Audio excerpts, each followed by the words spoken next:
नमस्कार मित्रांनो, मी संतोष जाधव। भारतात सध्या निवडणुकांचा हंगाम सुरू आहे। अर्थात लोकसभेच्या निवडणुकीच्या निमित्तानं आपण भारतीय मतदार म्हणून, भारतीय नागरिक म्हणून निवडणुकीत आपली भूमिका किंवा आपलं एक मत सुद्धा किती महत्वाचं आहे हे तुम्हाला सांगण्याचा प्रयत्न करतोय। मित्रांनो, एका मतानं देशातल्या राजकीय व्यवस्थेची दिशा बदलू शकते किंवा एका मतानं एका राजकीय उमेदवाराचं भविष्य सुद्धा बदलू शकतं।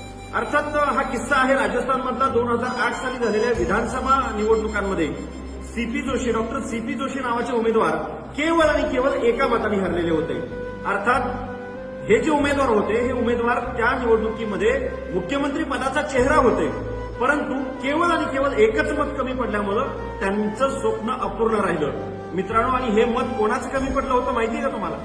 त्यांचेच ड्रायव्हर असणारे, त्यांच्याच परिवारातल्या सदस्यातली एक मतदार व्यक्ती घाई गडबडीमध्ये मतदान करू शकली नव्हती आणि त्याचा फटका जोशींना अशा प्रकारे राजकारणामध्ये बसलेला होता।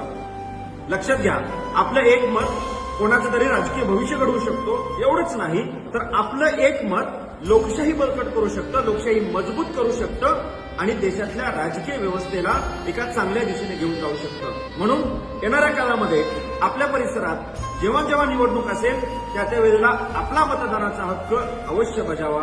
खूप खूप धन्यवाद।